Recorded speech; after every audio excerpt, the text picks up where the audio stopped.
Man conquered the planet not because of the power of his hands, but because of his capacity to use his brain. We used to hunt mammoths, and we used to predict where the mammoths would run so that we could chase them off the side of cliffs, causing them to have terrible injuries as they fell, where we could stab them to death at the bottom and feed our tribes for weeks. It was our ability to imagine what the mammoth was doing for us to achieve that victory. But it has been a long time since we have been hunters in the steppe of ancient Russia. Now we find ourselves in super industrial societies, and our experience of work and life is the labor that we have to go through in order for us to achieve success. We have to go and work long, hard hours, saving up our money so we can buy our mortgage, so that we can get our house and find our little place in the sun where we can start our family. And most people's conception of what you need to do in order to achieve that dream of the 2.5 kids in the white picket fence is that you show up for work and you save and you do all these types of things. But there are many examples of creative people who don't do that much work, who come up with one genius idea, and this idea transforms into such a large amount of money that they don't have to think about work ever again for their lives. Think of Mark Zuckerberg inventing Facebook, or a musician like Led Zeppelin creating some of their albums. These assets that they pull out of their imagination and create in reality bring to them incredible wealth for the rest of their lives. Their imagination sets them free and also liberates them from having to labor like everybody else. The people who lack the imagination are sadly stuck to having to conscientiously labor, show up every single day. Whereas Mark Zuckerberg can be a lazy boob, sitting in his room playing video games all day, stoned out of his brain because of a genius idea he came up with a decade ago. That's the power of thinking big. So what I'm going to talk to you about today is going to be a little bit more self-help orientated. We're going to talk about how you can re-spark your imagination, how you can turn on your capacity to be creative, how you can develop this imaginative asset inside of your brain. We're going to talk about practical tips you can follow and various perspectives you can take on the problem so that we can get you bursting with explosions of color and opening up doors and portals towards vistas of never-ending power within inside your own mind. Now at this point you might say to yourself, Steph, I don't believe any of this nonsense. I don't have an imagination. And having an imagination is something that is genetically fixed. We cannot change this. If my brain cannot imagine, then I don't think I can develop it anymore. I don't even want to develop this imagination stuff. I think of artists, and I think of floppy, limp-wristed dorks who live inside smelly houses, sleeping on mattresses. I do not want this. I want to remain a wage slave. I want to remain working conscientiously every day. It gives my life order and structure. And even if I wanted to change, even if I did not want to be an NPC trapped within the matrix, my mind cannot change. I am not born with an imagination, so I will die without one, and you cannot fix that in me, so don't give me false hope. Now, I disagree with this sentiment. I disagree with this idea that people do not have a natural capacity to imagine at a very high level. Every night when you go to sleep, you dream. Your mind creates imaginary scenes inside of your head, and you participate in them almost like they're a world that you cannot even tell from reality itself. You do that 7 times a night on average, and you're trying to tell me that you don't have the capacity to use that faculty within your mind while you're awake. You have the ability to do this. But nonetheless, I understand why people can feel this sentiment, because I actually lost my imagination at one point in my life. You see, when I was a kid, I was like most other kids, very imaginative. I could play pretend. I could get a stick and pretend it was a sword. I can imagine scenes. I was hanging out in the garden and turning the garden into this wonderful world that I could participate in that was a part of Lord of the Rings or something like that, and I was fighting all the orcs by myself around an apple tree. I could summon that stuff up inside of myself. In fact, I was particularly talented at being imaginative. I remember my mum would always show me stacks of paper that I drew when I was younger, and on these stacks of paper there was this giant schema for this alternate other alien planet that I had created inside of my mind, and I built out this whole civilization and the story about what the civilization was. I had this incredible ability to create vistas and portals and giant imaginary spaces, this giant ability for me to escape off into other worlds in and of themselves. And my experience of life, of course, was very vivid and very, very joyful and full of color and full of life. As I was going through my youth, I remember going through all these experiences. I remember all these games I would play play with people, and it was always so vivid. They stick inside of my memory so much. Everything's so full of color, all those scenes, all those moments, so full of so much energy. But as I went through my teenage years and participated in the school system, I lost this capacity to imagine to a very dramatic extent. Now, what's interesting is I didn't notice myself losing this. I didn't notice myself running out of the ability to be genuinely creative, to have that seriousness of a child at play, as Nietzsche said, to have that confidence of childhood in your ability to just project your imagination upon the world. And instead, when I got into school and I went through the schooling system, I became sterilized. Something happened which turned my mind off, and I lost that ability to be naturally creative and imaginative. And I didn't notice this till I was basically in college, till I was coming into my 20s. But I look back now at my school years and I notice some problems that are started to pop up that are very strange for an imaginative kid to have. So I took up guitar, I started playing music when I was in school, and I found it very hard to write my own songs, to create my own ideas. I found that the best I could really do was I could copy other singers that I liked, like the Red Hot Chili Peppers or something like this, and I would have to buy their guitar, and I had to buy the guitar that Jimi Hendrix had. I had to mimic these people, and I couldn't sit down and make my own tune, so I had to make songs, and if I wanted to make a song, I'd have to copy one of their processes and do it. And I found it very, very difficult to break out of that pattern. If I used to go into English class, and I was very, very good at English class and fiction writing, but I'd always have to sort of steal my ideas from somewhere because I couldn't generate them properly from myself. I didn't have this connection to this part of my brain that exploded up this foundation of original thoughts. I didn't even realize I was missing that because it was like something that was turned off. You know, it's like a muscle that's turned off, and because it's turned off, you don't really notice that you can't use it until it's turned on.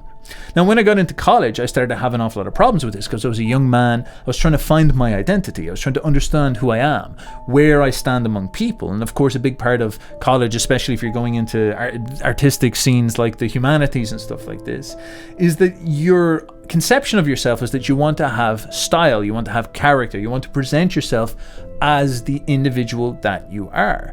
And I really wanted to do that. I wanted to be cool. I wanted to put Steph out there into the world. I wanted to invent myself, to recreate myself, to become somebody, to fill in my shoes and go and assert myself upon reality. But I found that very, very difficult. I found it very difficult to put out my own songs, to create my own style, to decide what type of clothes should I wear, how should I talk, how should I go about my artistic career, how am I going to write, what's the style I'm going to add to my writing. I was doing literature in college, and these were all actually very difficult problems for me, and I was essentially having an identity crisis trying to fit in because I felt I couldn't do it. And I had all sorts of weird ways of dealing with this because I really wanted to develop this original way of speaking, this original way of presenting myself. I really wanted to develop all these things, but because this imagination of mine was turned off and I didn't realize it was turned off, I was trying my best, but in this screwed up way. So I would sit down and I would get Dostoevsky, or I get Nietzsche, or I get poets that I like William Blake, and I tried to copy their phrases, their best quotes. I was one of those quote cells. I would try to copy their best quotes, and I would try to say them in my own words. I would try to take their quote and maybe leave a commentary underneath it, or explain what the quote meant or something like this. Again, I would try to make music, but I would try to copy what I saw other people doing.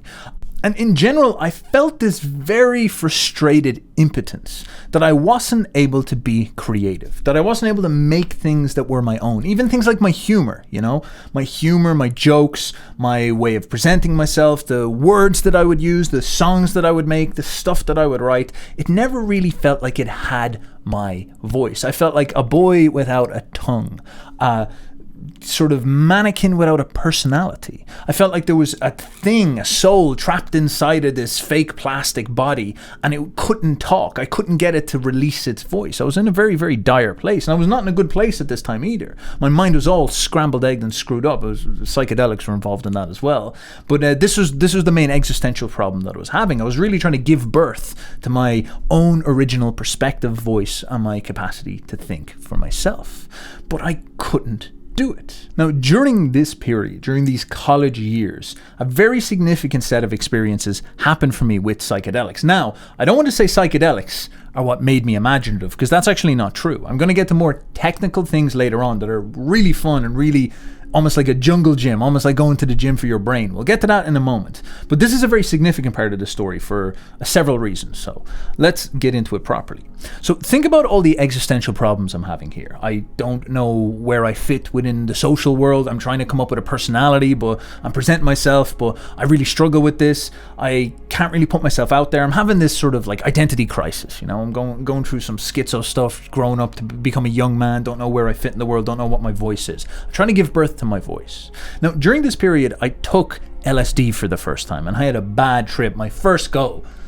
Cursed to have a bad trip, and I essentially got the fear. I became afraid of drugs in an extremely serious way. I had this detachment experience where I began to believe that I lived in a cartoon. I began to feel that there was this separation between me and the world. Nothing felt real. I started to transform into a Gnostic. I would look at things on the street, and it was almost like I was living inside of a lucid dream or something like that, and I would see things flicker, and I'd say to myself, am I going crazy? Is this LSD coming back again? Has it lodged itself in my brain and I'm having repeat trips or something like this? Am I going insane? Did I take the LSD and did it chew out a part of my brain and I'm now permanently damaged forever? I was worried about all these types of things, and I got attacked with this really serious fear. I essentially got post-traumatic stress disorder off taking LSD, off letting something mess with my mind and not being able to be in control of it. And so I started having this disassociative problem where, as I said, everything felt fake, and I would touch things sometimes and I would like the sensations would go up into my brain and say that's not real, and it would start to screw up my brain an awful lot. Now, that's actually not too relevant. The main problem with this is that it put me in this very paranoid state. I was stuck inside of my head. I felt like I didn't have this voice. I was afraid. I thought I did something wrong to my brain because of things like psychedelics. I didn't know where I fitted in the world. I was very frustrated. I was very despairing. I didn't really know what to do at all. And at some point, I said to myself, I can't live like this. There has to be a way I can break out of this problem that I'm having. I'm stuck essentially in this mental illness crisis. I feel like I'm going crazy, and I'm afraid all the time. I've got like anxiety disorder. I'm in panic. I'm basically depressed, basically always anxious. There's something ripping me apart from the inside here. I have no soul. I can't assert myself. I can't create anything. I'm a copycat. I have no voice. I hate myself. I'm not happy with myself. There was all this terrible, terrible energy swirling inside of me as I was trying to discover how to become who I'd become. And at one point I said to myself, listening to people like Terence McKenna probably didn't help with this that much. I said to myself, I have to face the thing that destroyed me. I have to face the thing that I'm afraid of. This is the Jungian hero's journey. I was saying to myself, right, I must go back towards the dragon in the darkness. And so I said, you know what I got to do is I've got to take LSD again. Now you might say to yourself, Steph, maybe I don't know about this. It's like the car crash broke your leg and you're like, I need to get her in another car crash. But there was definitely logic to this, and there's definitely something about you being able to face something that intimidated you before where you get power over it once again. And so I got obsessed with this idea of me taking LSD in the most intense way possible and facing it in my mind by myself. And so what I did is I went to North Dublin. North Dublin is like the dodgy, dangerous part of Dublin. And I went to North, and I was down to South Dublin. I was a fucking South Dublin wanker, posh wanker. So I went up to North Dublin, and I found a drug dealer who I could buy my own LSD off. And so I bought a heroic dose, which is 500 micrograms. So it's a very, very strong dose. I think my first dose was probably like 50 to 100 micrograms. This is now 5 times, maybe even 10 times as much. So this was just going to absolutely blow my socks off if I took this stuff. And I went and I did this and I bought it, and then I went home one summer back to the countryside, and I decided I was going to take the entire dose by myself with nobody around to save me in nature in the countryside. And so that's what I did. Now, the morning of this trip, my poor parents were there, but they were going for a day trip down to the south of Ireland. So they're God bless them. If they ever find out about this, please don't tell them that, because I'm going to get in so much trouble.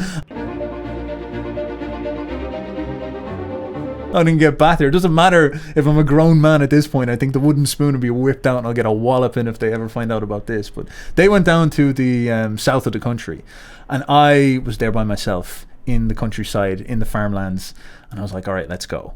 I was so afraid. I was absolutely bricking it. Standing there, you know, like a movie scene, holding these 3 tabs of acid or something like this. I can't remember exactly what it was. It might have been 3, 4, 2, something like this, whatever way they split it. And I'm staring at these things and I'm like, oh my God, here we go. And I took them. And I went out and I waited in the garden and I was with my dog. So it was like an adventure with me and my dog. And this acid has this sort of slow come up, so it takes about an hour and a half to really kind of kick into gear. Now this did not take an hour and a half. This started to kick into gear in like 15 minutes. All of a sudden I could just feel that shit ramping up, like I was clicking into 5th gear almost immediately, and I was like, whoa, I'm in for a big one, lads. Oh my God, here we go. And I just got this unmitigated urge to just go wander into the farmlands in the forest. And that was a bit of a dangerous thing because the farmlands in Ireland are full of like bulls, and I almost got killed by bulls about 3 or 4 times while I was doing this. Now, as I was going out, this acid trip was so strong that it completely just annihilated any mental resistance I could have to it. I was so afraid, but fear almost got dissolved into just pure intensity. There was no conception of fear, there was no conception of resistance. It was in some sense a very feminine experience where I just had to give in to the reality. I couldn't defend myself from it anymore. It was too powerful. And what made this happen is that I was having these explosive visions, probably literally like a Beatles music video or something like this. I was seeing these giant faces appearing out of the sky and all these snakes cross across the ground and they're swarming around. I was, my eyes were like fully dilated, I imagine, and I was like, what is going on? Oh my God. And this lasted for hours. I was absolutely blasted out of my tits, having these extreme visions for hours and hours and hours. And it was a crazy experience. I'll talk about it another time.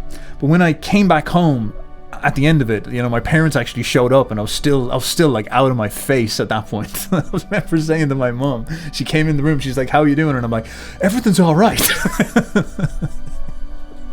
So I was still pretty gone. But I remember towards the end of it, something happened inside of me. So the intensity came and I just kind of gave into the experience. I was having all these visions. But towards the end of it, as things was calming down, but I was still in that sort of liminal space of being absolutely twisted out of my mind, I whipped out my notepad and I just started to, it was like I was channeling. It was like there was an explosion of colorful fire inside the back of my mind. There's this explosion of dreams inside of my mind. And I could see these images inside of my head and I could just scribble them down. And I was writing down all these images and I started writing poems. Actually, if you look up on YouTube, I believe there's one called Ion. And it was one of the poems that came out during this experience. There is a voice within the deep. You can check it out. It's there somewhere. And there's a lot of other things that came out as well. And all these pictures that I started to draw. I was having this problem. Oh my God, here's another problem I was having. I was trying to learn to draw. And when I would draw, I would have to take a graph of something I liked and stencil it out and then put it on, just color it in, because I couldn't come up with original forms. But during this experience, I was drawing the things that I saw during the trip, and I had this imagination inside of my head. There's this imagistic, this vortex of images inside of my head that wasn't there before was turned on. This like golden explosion of images, and I was drawing pictures of what I was seeing, and I was amazed. I was like, oh my God, I didn't even realize initially what was happening until I woke up the next day and looked at the notepad and thought about what just happened, and it says, oh my God, I switched on that imagination. And I remembered that feeling from childhood, and it reminded me of that. And I remembered looking at the notepad and it reminded me of what I used to do when I was a kid. I had switched this imagination back on. Now this was very significant because it showed me that there was something that I was missing that could be turned back on. All of a sudden, this existential crisis that I was having as a young 20-year-old had now shifted to a new paradigm. No longer was my problem that there was something wrong with me, that I didn't have my own voice, that I didn't have my own perspective. And now I realized that I was lacking something before. I had lived for years in a reality that was grey, is what I would describe it as. Everything had lost its numinance, its luminosity. There's some jargon for you. Everything had been sucked of its imaginative qualities, and I'll get into what I mean by that later.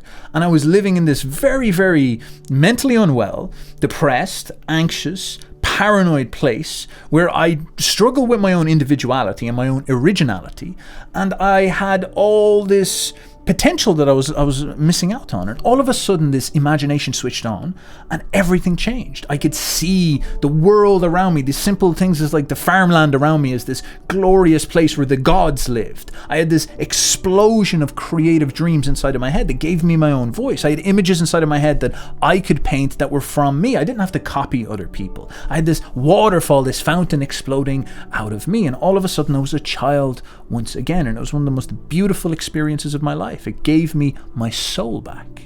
Now what's interesting is that faded away. It was very strong for about 4 or 6 weeks afterwards. I was walking around like ditzy out of my nuck. But then eventually it started to fade because it's not permanent and it's not going to stay. It's drug induced. And so that started to fade and that grayness started to settle back in again.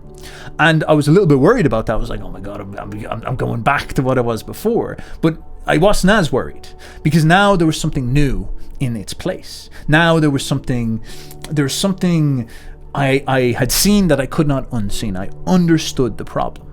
And I began to understand that bravery was a big part of this. And this is something that I want you to really think about, is that not only was the psychedelic probably switching on some part of making parts of my brain talk to each other that didn't talk to each other before, but I was afraid. And fear is an incredible stimulant. And I dived into one of the most hardcore fears I had, pretty much the biggest fear I had at the time. And I launched myself into that, and I got this incredible boon and reward as a consequence. And I've noticed later in my life, from doing things like boxing and going and doing things that intimidate me, talking to girls that I find extremely beautiful that are intimidating, I've always noticed that I get this jolt, this burst of creative power when I put myself into fear. So I think there's something to that as well. But all of these things wrapped up together, the fear that I leaped into, the bravery it took me to do this, showed me how to switch on, that imagination could turn on. That's what I saw. But it faded away. But I knew it was there. And then over that next year, basically, I made some very big decisions in my life. That's when I decided to drop out of college, because I realized that me participating in this, for a variety of different reasons, but this was one of them, is that it was taking something from me. It was making me less. It was making me pathetic. It was making me weak. It was turning me into a grayscale, soulless person without an anima, without an imagination. And I decided I wanted to break out, and I wanted to go on a path where I would cultivate this inside of myself. And I started to think about this. I was like, how could I switch that part of my imagination on? I had it when I was a kid, so I don't want to go down this path where I take a load of psychedelics. I don't want to go down this path where I take all these drugs. There must be a way that I can turn this capacity on without using these drugs. There must be a way that I can do this. Now, there was a cascade of things happening to me at this point in my life. I was choosing to leave college. I was choosing to go my own way. I was starting to take much more braver decisions. I really started to figure out my identity and figure out who I was. I started to assert myself an awful lot more. I began to break free from an awful lot of the people who I was friends with, who were taking these drugs as like party tools, and they had this relationship with them that I didn't want to have. I wanted to understand. I understood that I had just received a message that this creative spark was in me and I could bring that out, but the drugs were not the path to that. I knew that I could develop this, and so I started to move away from them. And I started to change my life in all sorts of ways. And so I went and I dropped out of college, moved into this tiny little crappy box apartment, slept on a mattress by myself, very Jim Morrison style, you know, living in this rooftop. It was very romantic. Well, in some sense it was. It was kind of grungy in others. And all I had was my books, a couple of books, and I had a little bit of cash that I could spend on finding mentors and singers and poets and people like this, and I'd like, you know, go to kickboxing gyms and go to the gym and stuff like this. And so this is where I found myself at this point in my life. And so I dropped out, set myself up, and I began to search for ways that I could develop my intellectual capacities. Now, I began to expand myself in all sorts of ways. I went to music classes, I went to singing classes to try to find my voice. I wanted to develop myself this way. I worked on speaking skills, I worked on the gym, but we can forget about those things. But there's this general ethos of self-improvement and building, which I think is very important. It really gets the right attitude underneath this. But in this intellectual sphere, my big focus was, how do I switch on that creative imagination again? I knew that there was some experience that I had where all these images were exploding inside of my mind, and I knew that I had to find that again. And the first place I came across something that started to give me leeway or headway with this was Carl Jung. Now, I had been reading many of the great thinkers of the Western canon, from Plato all the way up to Nietzsche, and Jung was one of the people I was very interested in getting to know. Now, I have a much different take on Jung than most people. When most people come across Jung, they get bewitched by his conceptual frameworks. They love this idea of the archetypes, and they think it's Pokemon, where they're going to go and they're going to learn about all the archetypes and build these archetypes inside of their head and model their mind or something like this and learn about all these archetypes, and it's going to improve them. And they come up with all these esoteric phrases like individuation, and it all becomes very, very weird. It becomes very intellectual and very sterile and very lifeless, and ultimately Jungians are famous for being a little bit kind of like batshit crazy and not really worth listening to. Now, I have never liked that side of Jung. I've never really got into that side of Jung. I've definitely explored these ideas, but I was finding in Jung something much, much different. I was hearing Jung talk about this part of our minds that is hidden from us, that he would call the unconscious, that can switch on and show us symbols and give us intuitions and give us dreams, and it essentially should be treated as this separate personality that lives inside of ourselves that we need to learn to build a relationship with and respect. He's basically saying that you're schizophrenic, you have this dreaming powerful force inside of your head, the unconscious, that you need to learn to talk to, and the way it talks to you is via images, it's via symbols, via moods, via artistic tastes, via attraction towards certain musical types and things like this. There's something inside of you that wants to express itself. And he would describe it to me exactly like what I thought I was seeing. I realized that something switched on inside of me. And I was like, is this what Jung is talking about? That this whole idea of individuating is that you develop the relationship with the unconscious and everything starts to work. And I started to get that hunch that that's what he was talking about. It's a weird way to read Jung, but I actually think it's the most accurate, or maybe the most practical way to read him.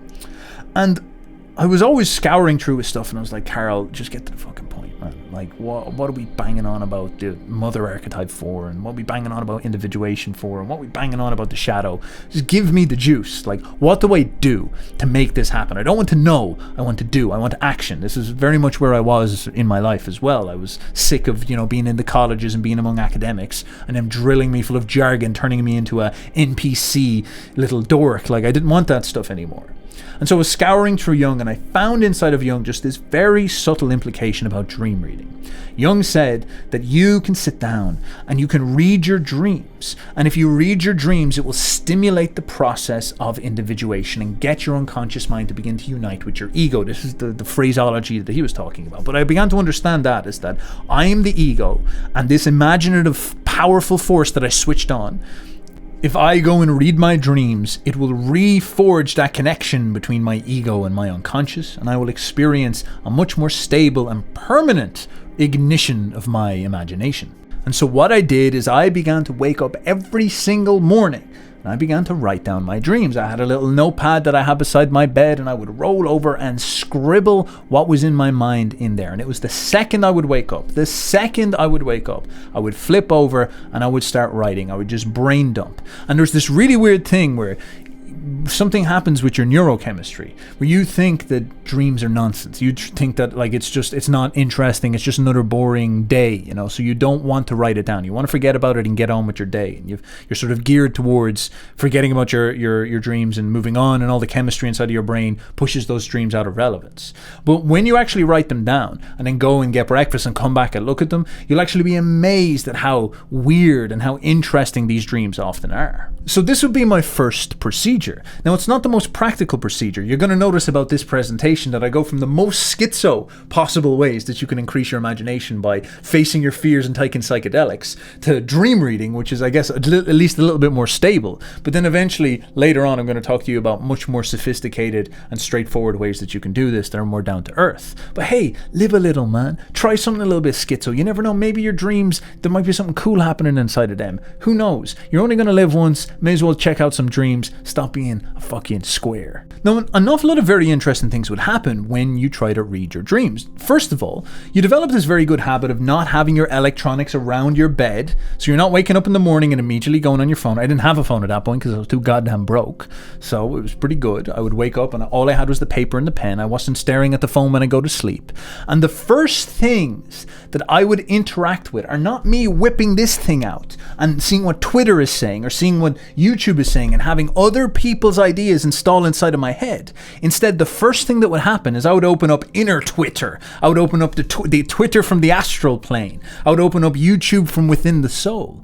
And the first ideas I would interact with were from my own imagination and my own soul. And I really think there's something to that. It would develop that connection with that imaginary part of myself. So it encourages good sleeping habits. It has this very interesting relationship towards inner creativity and speaking to your own soul instead of going to the internet or something like this. And I remember around about this period of my life, there was this idea always floating in my mind that there's nothing of value in the internet or in knowledge or in books that I need that I could not find within myself. This is a very Jungian idea in some sense, that there's something very resourceful and deep within me, and that if I was locked in a jail cell forever, and I had nothing but my own soul, my own imagination, I could still stimulate myself and I could still observe realities about the world and still come to understand the world by exploring myself. There's something deeply valuable in here.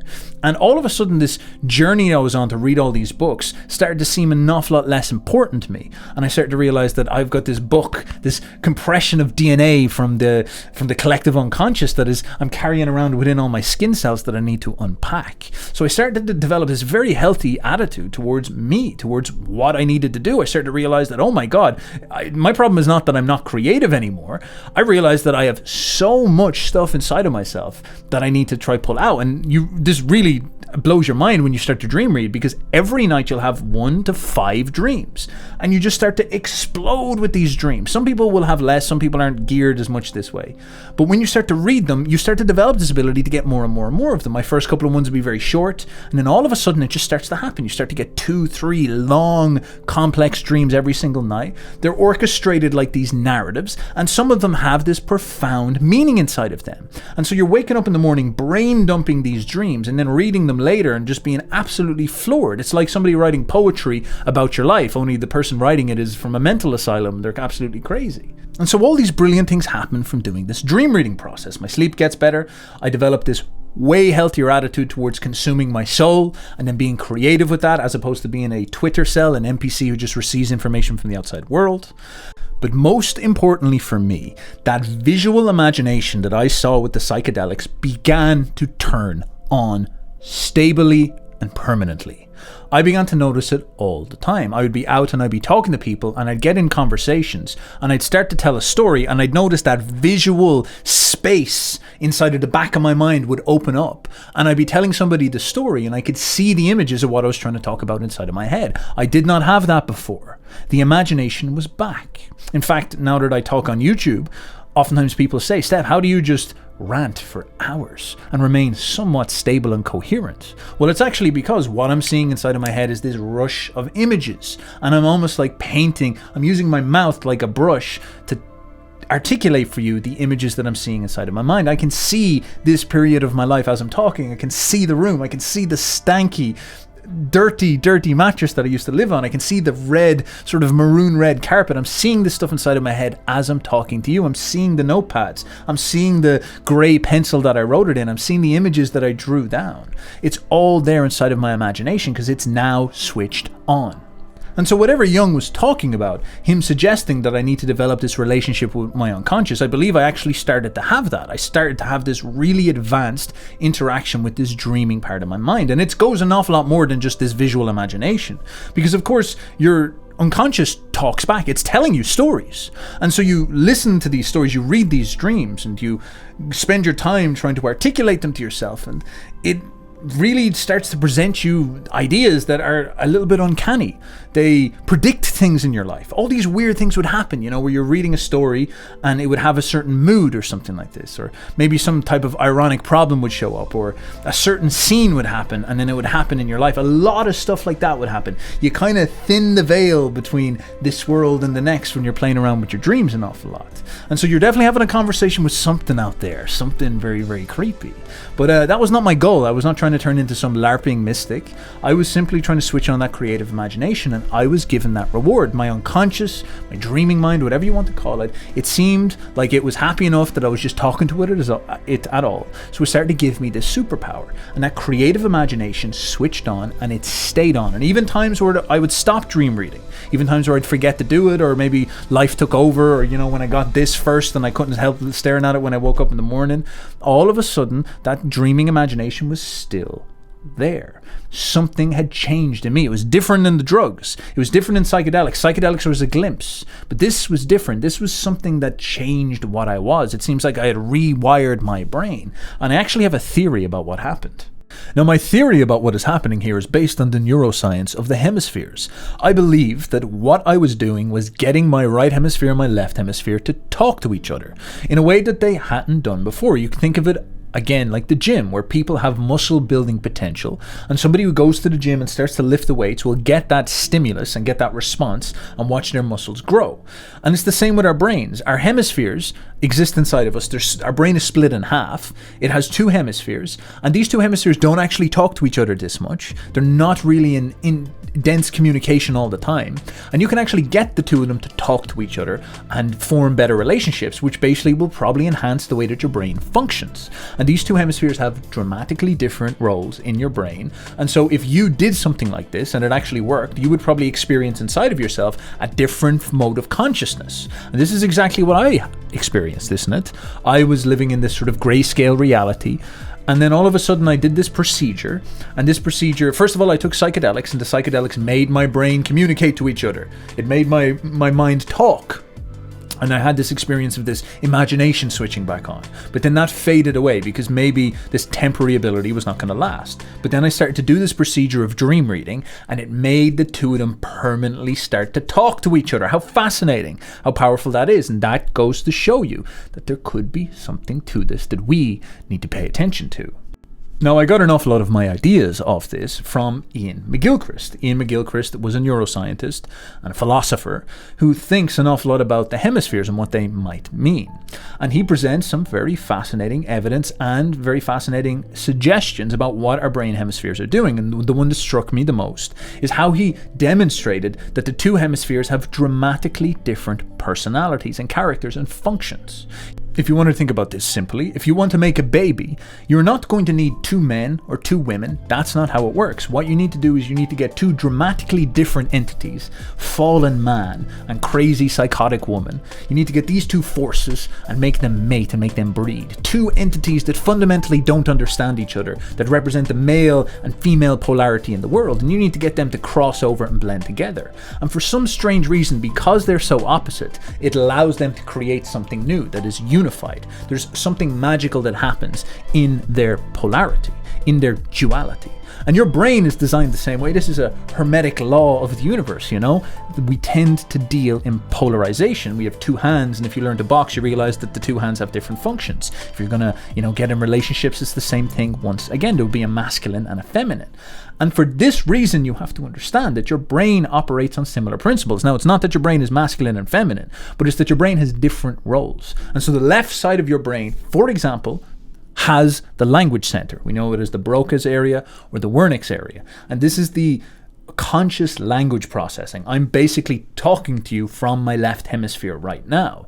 And your left hemisphere is also your conscious part of your brain. It's the part of your brain that is right now self-aware. It's the part of your brain that right now is focused on paying attention to what I'm saying and processing the language that I'm talking about. The part of my brain that is currently paying attention to the black hole of the camera that I'm talking to and paying attention to you and trying to articulate my ideas in this way.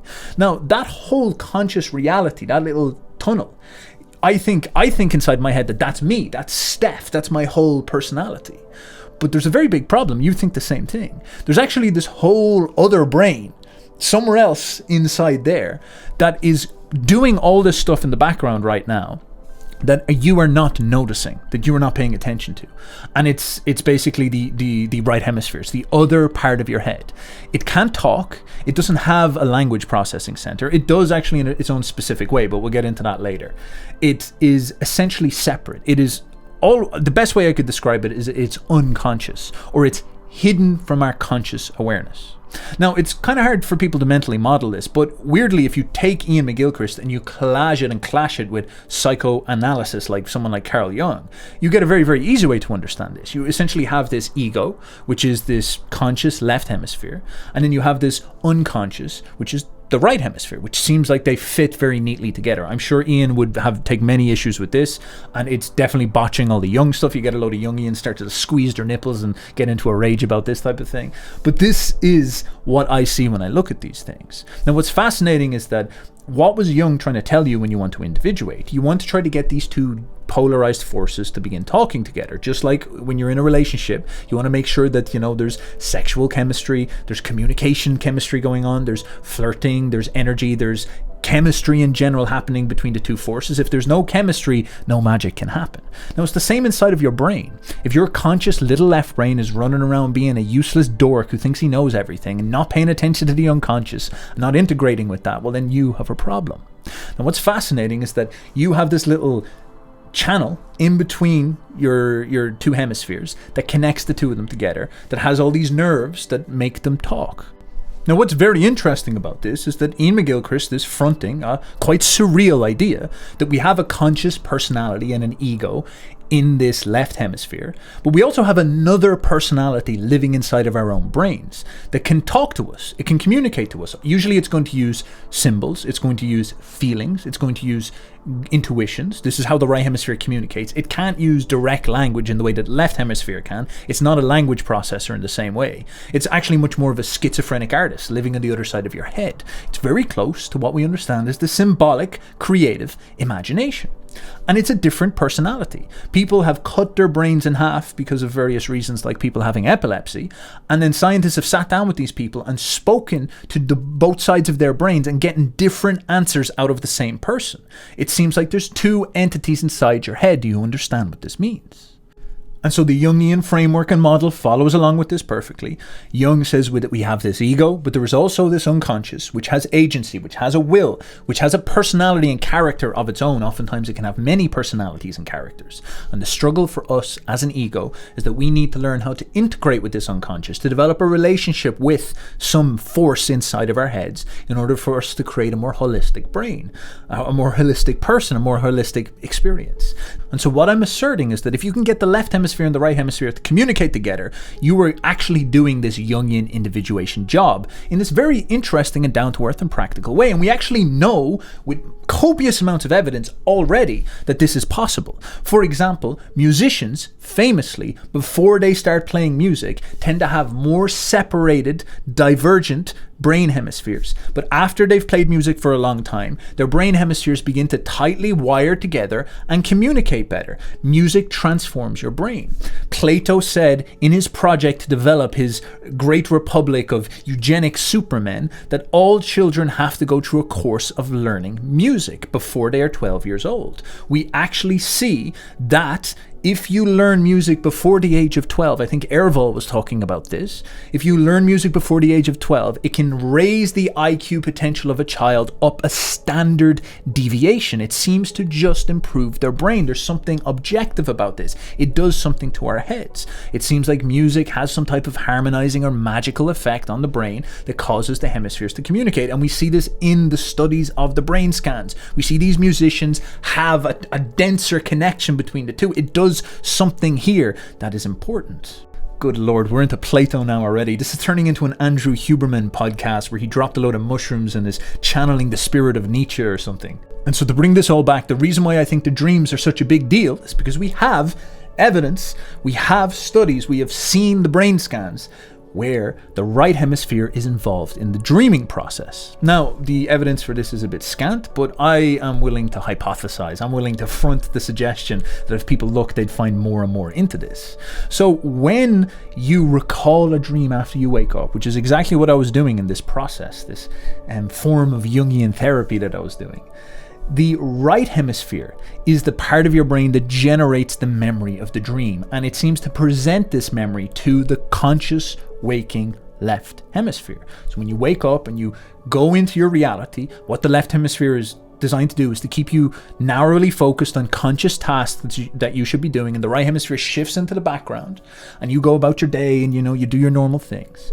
the right hemisphere switches on. When you recall a dream, the right hemisphere just turns on. Now, that's weird in and of itself, because the right hemisphere only does that for very specific reasons. It goes from being a background figure to being this sort of foreground figure where all of a sudden it turns on, and then what the person experiences inside of your head is that you're seeing the dream again. You're seeing the dream that you had when you were asleep. Now think about what that's trying to tell you.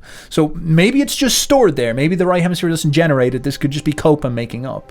But it could also be the case that this is actually what happens when you go to sleep. You go to sleep, you're in that sort of semi-conscious space, and the dreams are coming out of the right hemisphere. God knows, maybe the right hemisphere is trying to process your day or do something when it's generating these dreams. God knows what it means, but this is what it looks like. So when you recall your dreams, your right hemisphere articulates them, presents them to you.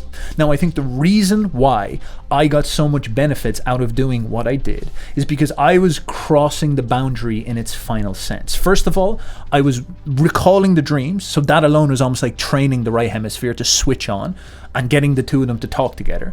And then I was trying to transfer those dreams into articulate language, and we're going to start getting into this side of things an awful lot more. So I was waking up and then getting my notepad, and I was writing down what I was seeing, forcing myself to memorize it, number one, and then writing down what I was seeing in the left hemisphere's forte, which is language.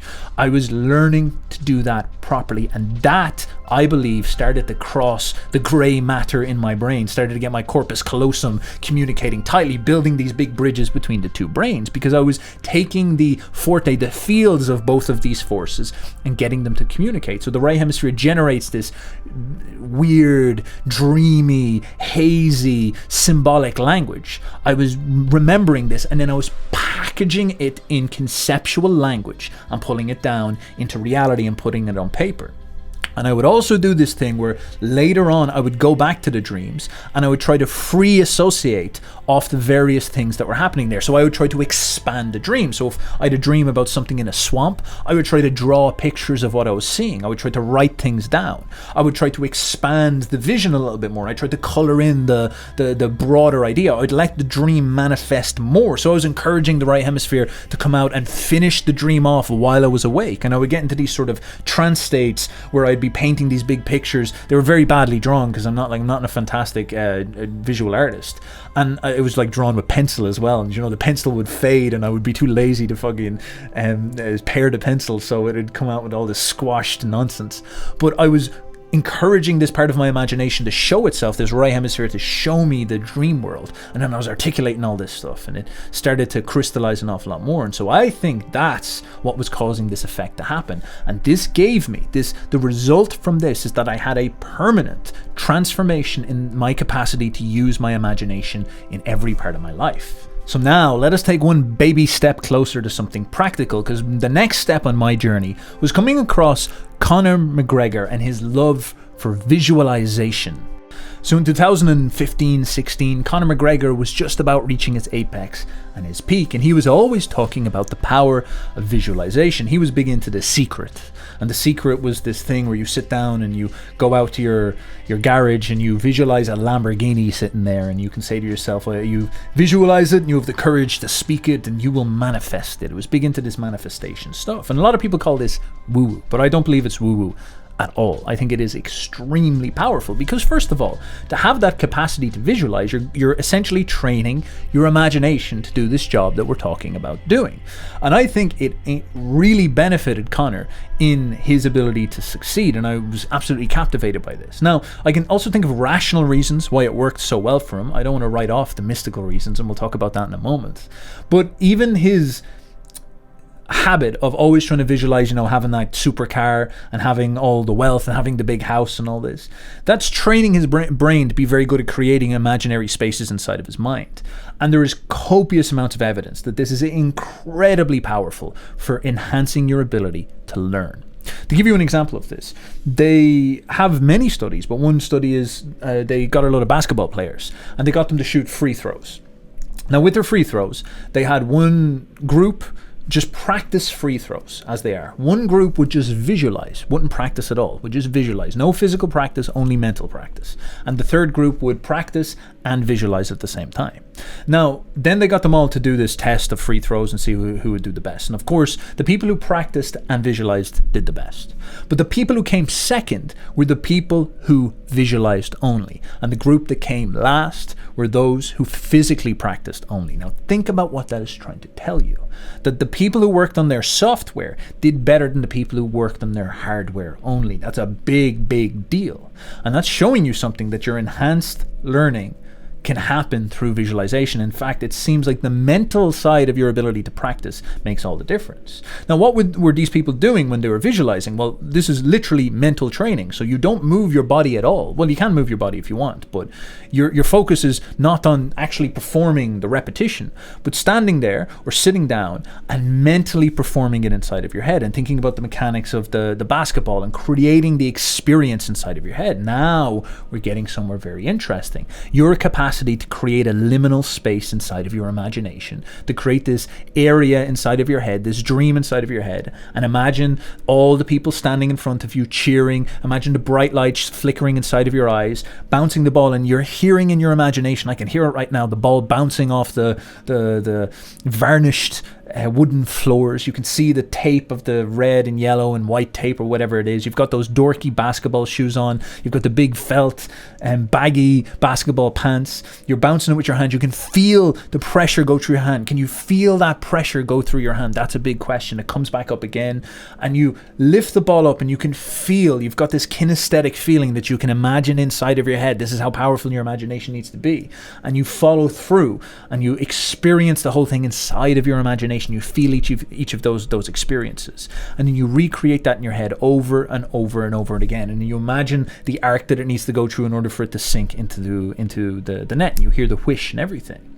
Now, your capacity to do this and to sit down every single day and do this has a dramatic effect on your results. In that little study I told you about, the two groups that visualized succeeded. Not the group that physically practiced. One of the groups that physically practiced failed. The coefficient for success seemed to be related to this ability to mentally visualize. Both together are obviously the best, but this ability to mentally visualize is a big deal. And we see studies like this across the board, even with musicians who are given a piece and they listen to the piece, and then they imagine themselves playing the piece versus the ones who practice playing the piece. The ones who imagine it tend to learn it 4 to 5 times faster because they code in their brain the actual process and the actual arc of the sound. You know this as a musician. I'm a musician, and when I sat down and really spent a lot of time, actually around about this time is when I really started to dedicate much more time to learning how to hear music properly, learning how to create the songs inside of my head. I was learning at this point, I was doing all sorts of wild things where I was trying to learn how to hear a drum beat in my head and then create another musical instrument on top of it, and then another one on top of it, and try to create these musical instruments inside of my head so I could really develop that capacity to generate imaginative spaces inside of my head. And of course, all this dream reading and all these things really helped me. And so me coming across visualization, I began to look into it, and I began to discover all this stuff, that it's a cheat code for enhanced learning. And of course, Connor was doing all this. He was doing this visualization with The Secret, and I'm sure he went into the gym then. And when he was in the gym, he was working, he was fighting, and then he would go home and he would imagine the fighting, and he would imagine himself, he would imagine that right hand coming and he comes across with the counter left. He was imagining all these sequences and all these shots. You can hear him talk about this even today. Like, he's walking around, he's saying stuff like, people will be there, I'll be there walking around and someone's there talking to me. They're talking to me, but my head's not there. My head's not in that place. My head's in the middle of a sequence. I'm knee deep inside of a rolling sequence, BJJ. I'm in the middle of throwing an uppercut or something like this. I'm in the middle of countering someone inside of my mind. I'm there, but not only there in person. My mind is somewhere else. My mind is focused on winning. This is what you hear him talk about, and this is exactly this skill that actually drives serious results in your life. This is how you become a competent professional in the thing that you want to focus on, the thing that you want to get good at.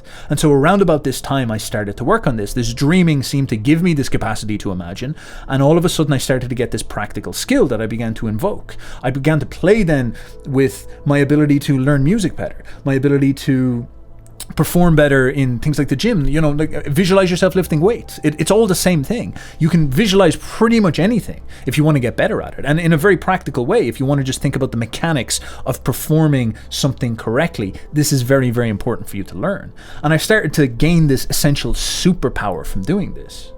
Now, on top of this as well, I began to play around with the more mystical sides of things, like how I can imagine the future, how I can manifest things that I want. I'm not sure if you should play with this. Do not do this at home, kids, is basically my disclaimer here.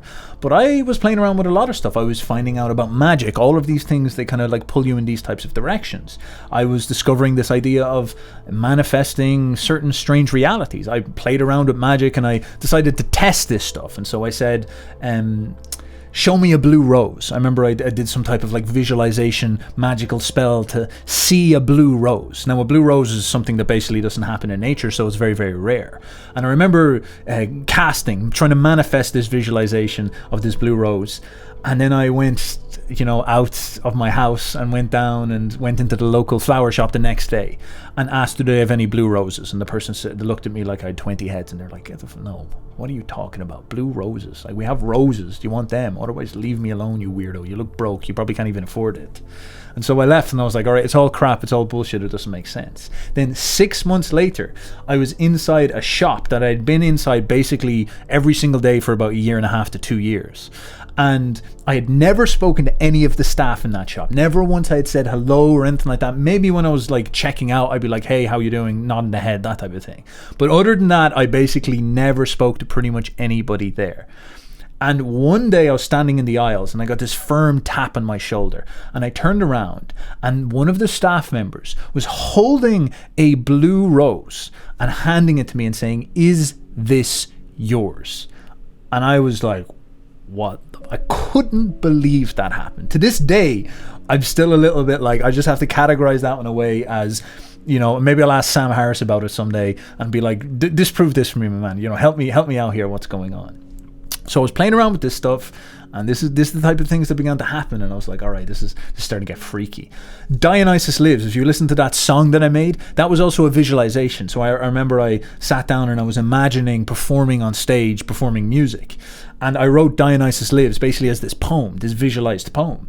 And what's weird is that experience sort of happened for me. I ended up playing on stage at one point, and it was quite a lot like that. It was that experience of being in the moment and all this type of stuff. So it was pretty cool that came true. But also the song Dionysus Lives came out of it, and it showed me this very interesting side of creativity where I sat down one day, I imagined this scenario, this scene, and it transformed into this really, really fertile poem that had this really powerful energy. I remember there was this gorgeous energy inside of that song. And then I remember that song just kind of came out of me one day then. I managed to shape it into a song, and it just really clicked. And I absolutely love this song to this day. I listen to it and I'm like, man, I really, really like the way it turned out.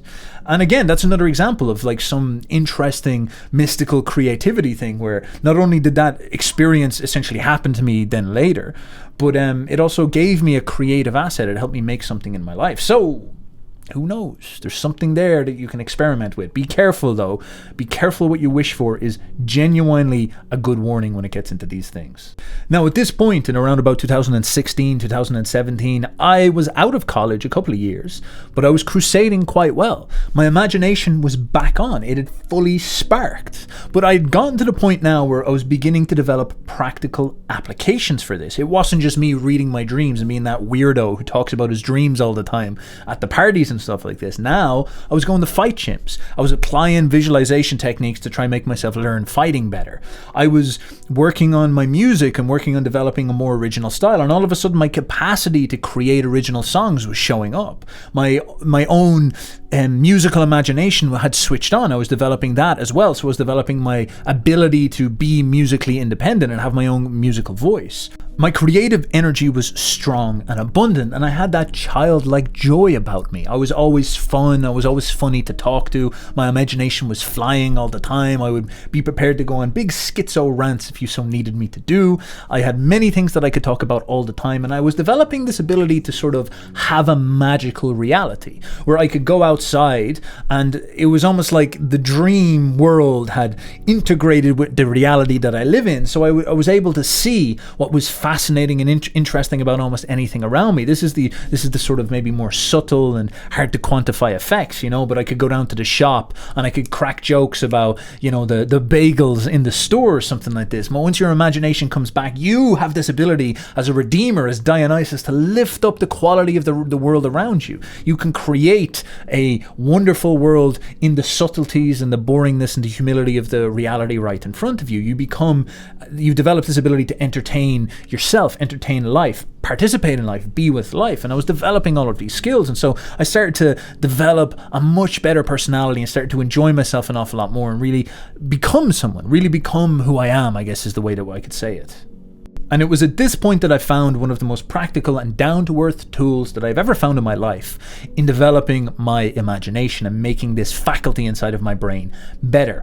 And this came from the writing game. This came from me looking for people to train me how to be a better speaker, how to be a better writer, and how to be a better communicator.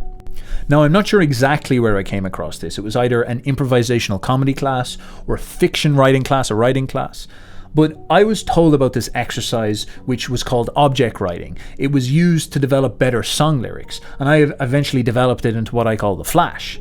And this exercise had a fascinating thesis at the root of it that we're going to explain now. You see, the first principle of writing good fiction is about you understanding the difference between explaining or telling someone information and showing someone information using language. Now, to give you an example of this, think of the difference between Interstellar, the film, presenting physics ideas, compared to a professor standing in front of a class of people explaining physics ideas. The physics professor might struggle to get 40 people into his lecture hall, and most of them are going to fall asleep and they're not even going to want to be there.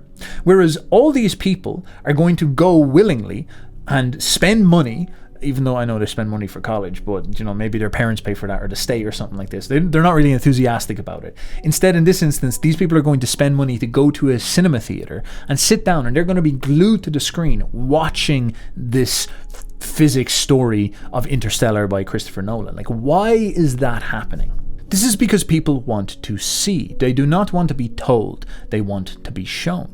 Think, for example, of somebody like Liver King. Liver King could come in and say, you should eat raw meat. You should take a load of steroids. You should become big and strong. You should be primal. You should be a wild man. And he could explain all this stuff via a blog or on Twitter or something like this. And he could explain it to you. And it could be all correct, but you're not going to be as compelled by it compared to you going into Instagram and seeing this dude in a giant Humvee with a machine gun gunning down his own cattle so he can eat their livers raw or something like this. When you see him do that crazy stuff, when you see his shredded six-pack in his body, his wild man appearance, you see the big ranch that he lives inside of, it hits you in a more fundamental and primal way. Like, our brains are obviously visual creations. Now, the great struggle of language, and this is such a fascinating thing to think about, is that it can't show us by definition. Language is based upon it explaining stuff to us. Language is a medium of telling. But the great artists of mankind have managed to overcome this limitation of language. They have managed to learn how to use language to create imaginary scenes inside of people's heads. So instead of language being used to explain stuff to you, I can use language in a certain way to paint pictures inside of your imagination. And this is the crux of the highest form of communication. This is how you storytell to an elite level. Say, for example, I want to communicate a story about a hero fighting a dragon. Now, if I sit down and just say, well, the hero was there and he ran up to the castle and then he fought the dragon and took the princess and everything was good, it doesn't really move you that much. But say I calm everything down and I say, the hero was sprinting. His shining hard armor was clinking as he came across the crest of a hill.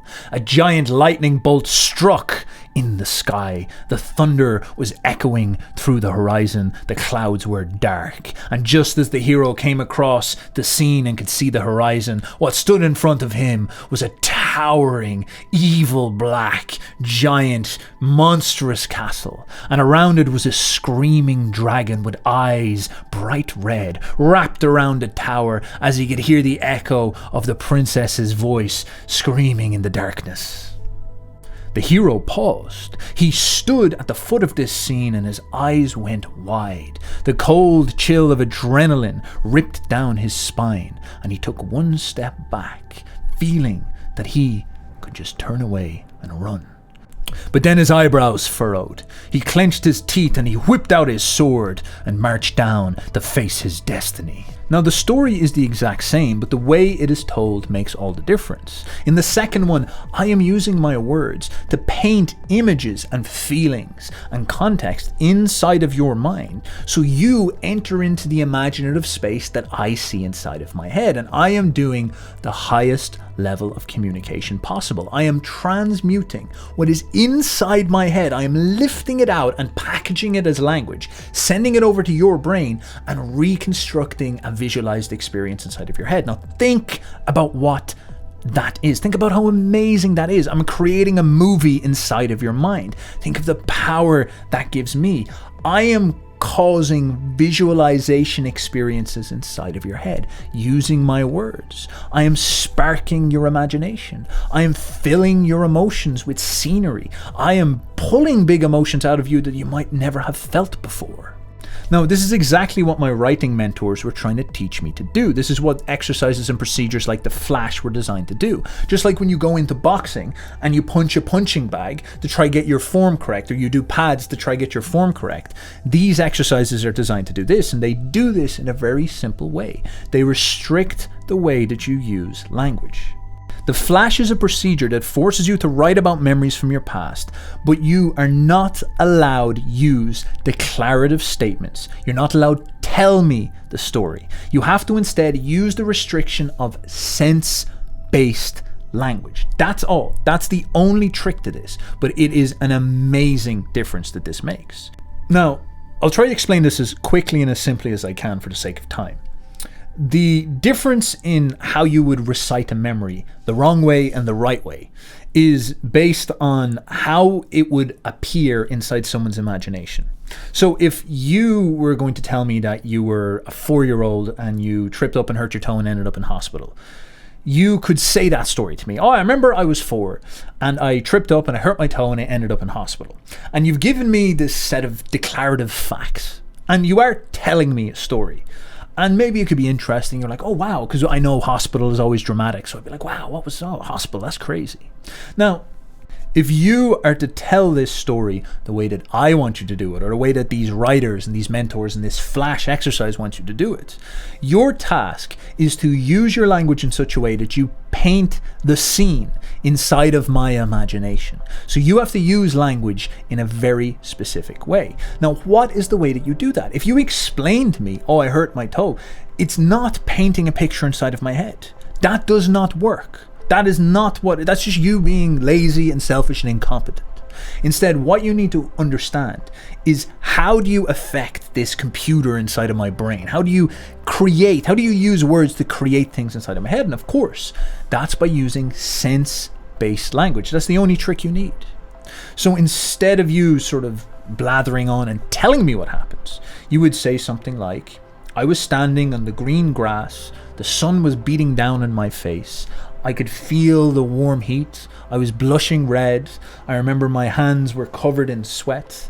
And right in front of me was this yellowish sand play pool. There was a kid inside of it with a digger, and he was chugging stuff up. I could hear the crunching of this plastic shovel going inside of the sandbox. And I remember running over. Probably felt that big rush of excitement that you do as a kid. I was probably screaming like a mad lad.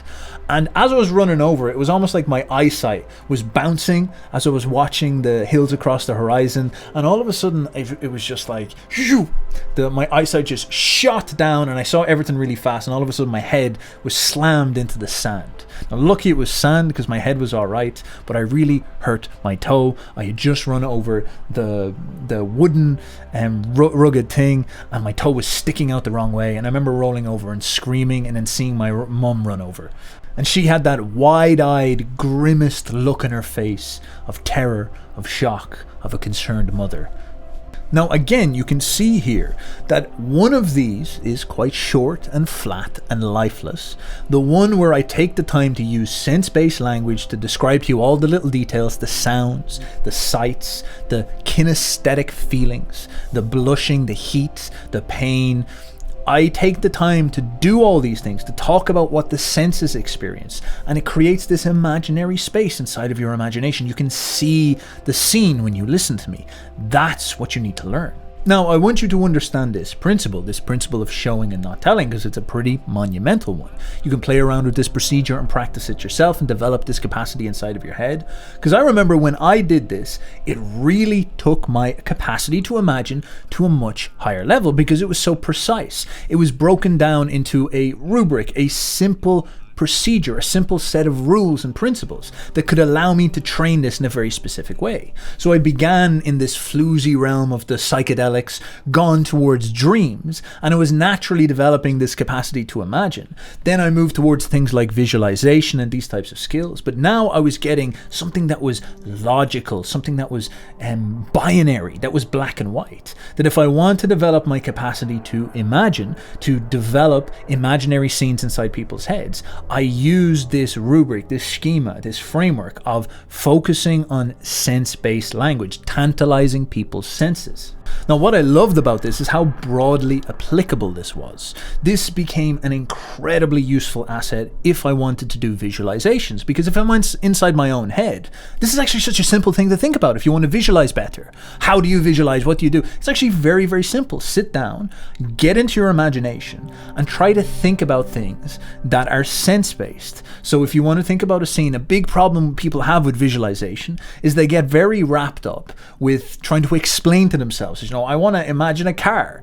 Don't try to say declarative statements like I want to imagine a car. Instead, sit down and imagine a wheel and think about the black rim of the wheel, and then think about the yellow paint, and then think about the window, and then think about the car moving, and think about the sound. Think about all that stuff. Thinking about sitting inside the seat and feeling the comfy leather on your hiney, squeezing your hiney in there. Think about grabbing the gear stick and going through I don't know, do people have gear sticks anymore? The Klaus Schwab has gotten rid of all our gear sticks. Is that what's coming next?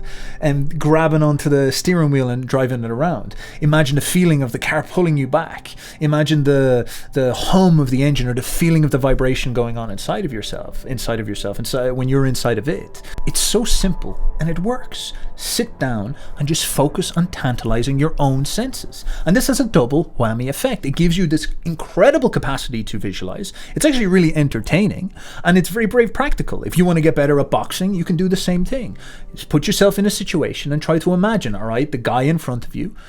Can you see his eyebrows? Can you see his hands? You know, what is happening with his hands? How do his hands move? Do you hear the sounds, the clapping of the feet? How do you feel? Can you bring back yourself to that heaving, heavy feeling of you being tired? Can you see his hand move? Can you see that little beginning of the motion, or maybe it's happening in the shoulder? And is that you reacting to it? Can you imagine what it's like for you to throw a punch? Because we often look at boxers maybe on the YouTube. You know, we watch the boxers on the YouTube, and the way we see punches is watching somebody else do them. And when we try to fight, we obviously can't actually hit people, because us watching somebody else do something is not necessarily going to teach us exactly how to do it in the moment. If you want to counter the right hand, if someone's going to throw that big right hand, your experience of that when you're fighting is you're actually going to be seeing the knuckle come towards you. It's not something that you have this distance to. So you need to visualize yourself participating. It needs to be point of view perspective, this type of thing. And so that will actually train you to get much, much better at it. And of course, you see the flash of the knuckle, you see the colors, you'll see his body come closer to you. You can imagine then yourself. What do your eyes do when you throw the counter right? It's not always like you're watching your opponent. Sometimes you have to, kind of come around the right hand and things like this. And these details make a huge difference, because that's actually what you experience. But I remember I started to do this stuff, and it was like I was fucking Neo in the Matrix or some bullshit. I remember going and doing sparring and things like this, and I was just so much better. Now, I'm no genius fighter or anything like this. I'm no Superman because of these things. I wish I spent more time in it. But it definitely did have a dramatic effect. It definitely lifted me up a level, and made me much better than what it would have been beforehand, with no expense to my brain, no me taking loads of heavy shots and getting my brain turned into scrambled eggs. Instead, I update the software without damaging the hardware.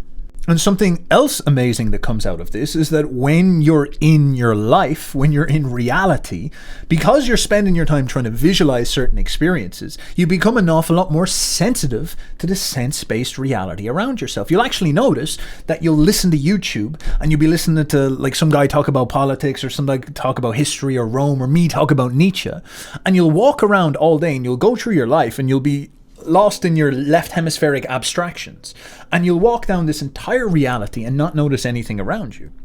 And when I do visualization an awful lot, I'd start to notice things around me an awful lot more. And I start to engage with reality an awful lot more. I'd notice that stone. I'd notice that little weed. I'd see that wall. I'd see that person's face. I'd see their eyes. I'd see if they look disheveled or something like this. Or the next time I'm boxing and sparring, I'd actually notice things an awful lot better because I'm attuning myself to pay attention in my imagination, which actually allows me to learn more from reality and also allows me to engage with reality. And all of a sudden, that life that I'm living, I actually live it as opposed to being off lost in my head. Everything that I need is right there in front of me. I'm engaging with it in a detailed way. And it comes down to noticing these sense-based things. You step out of your house, or maybe in your house, and you notice the colors. You notice the distances, the shapes, the sounds. All of that stuff suddenly becomes magical again. And you can pay attention to it again. And it becomes new. And you start to observe all these things around you. And these are things that you are often separated from. Living within the trapped grey reality that is created inside of your head by the school system to turn you into an NPC cock that they can extract taxes out of so that you can be a slave towards debt-based usury. Oh, congratulations to you. This is how you start to break free from this and regain your anima and your soul and your spirit. And lastly, to bring this all together, this use of sense-based language and following these procedures that train you to do this and working even on things like visualization all eventually makes its way towards your ability to use language. You train yourself to use language, to storytell, to create mouth noises that send over packages of information that create imaginative experiences inside of other people's heads. And you become a better communicator. You become fantastic at articulating what you're seeing inside of your imagination, and that is so much more captivating compared to how most people speak. Most people are jargonites. Most people are absolutely terrible at communicating, and this is how you take yourself to another level. I often talk about this when I'm talking to people about storytelling. For example, Andrew Tate. Why do everybody hates him? Yeah, whatever. But yeah, I got to admit that the guy became famous for a reason, because he's very, very skilled. He's an amazingly competent communicator. And one of the traits that he's so good at is he's very good at storytelling, meaning he's very good at pausing when he's making a point and giving you this little analogy or this anecdote or this story from his life. And he's very good at painting the picture about these stories. All of his stories about the time his dad got in a fight in a convenience store or something like this, these all stick inside of our imaginations because he paints the picture inside of our heads. He takes the time to do this. He's very, very good at storytelling, and he's worked on this. He actually understands that this is how you're supposed to storytell. He's spent his time over his life getting better and better at doing this.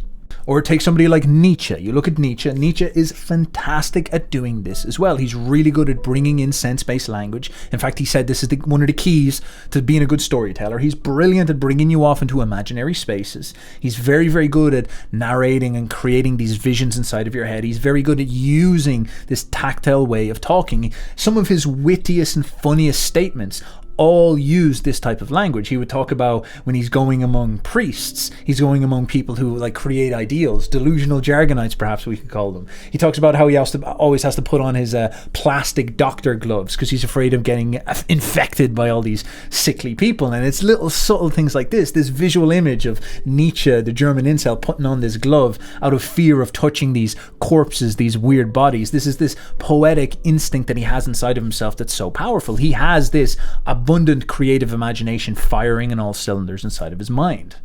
And you'll find that this is a universal principle of good use of language, of good storytelling, of good communication. Your capacity to use visual analogies to spark the person's imagination that you're talking to. If you're trying to be a good teacher, you have to learn how to take the abstract concepts that you want to talk about and digest them down into simple, elegant language that you want to present. Individuation by Jung, or the Übermensch, or any of these high abstract concepts need to be chewed up and digested and presented in relevant, relevant imagery and relevant antidotes so that people can consume them, can chew them, can understand them, so you can spark people's imaginations and make it relevant to them. And that's your job as a high-level communicator.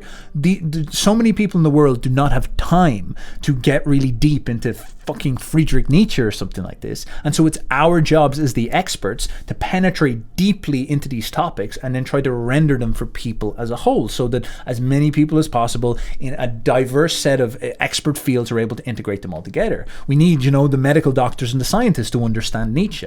We need the Nietzscheans to understand the medical doctors. We need to get medical geniuses who can break down the esoteric knowledge inside of medicine and present it and render it in a way that's accurate, but also analogous and easy to understand. That's the high level of cultural unity and cultural success. And storytelling and this type of visual speaking is relevant if you're going to be a sales guy, if you're going to be somebody who's trying to communicate to your friends, if you're going to be doing anything at all that involves communication, if you want to be a poet or an artist, it's all going to have to, this is going to have to be in all of it. This is going to have to be there for every single one of them, because that's how important it is for you to communicate to a high level. It's essential for your ability to articulate yourself. And the final thing I want to bring your attention to is how communicating with strong visual imagery, with strong sense-based language, makes your language more intense, makes the experience more intense. So for example, I've worked with people doing essentially psychology, being like a therapist, I guess you could say. And if they ever were struggling with what we might call a trauma, I would always try to get them to describe the trauma using sense-based language. Now what's very interesting is that they would often have a story, a very simple story that they would describe this traumatic experience with. And if I asked them about it, they would just tell me the simple story. And this is how they've compartmentalized it inside of their mind so they don't have to feel it. But if I got them to tell the story, but use this sense-based language, all of a sudden they have to go through all the feelings again. And it's a completely different experience. And what you notice is that it's like going through the experience without the condom on, It's harder, it's more intense, you feel it on every single level. It sparks your nervous system, it's more emotional, it's more brutal for this reason. And so using language this way also makes language more potent, more powerful, it's got more zing to it, it's got more oomph, it's got more aggression. And that's a very important fact. Because you see this happen in the opposite style of communication, say for example humor.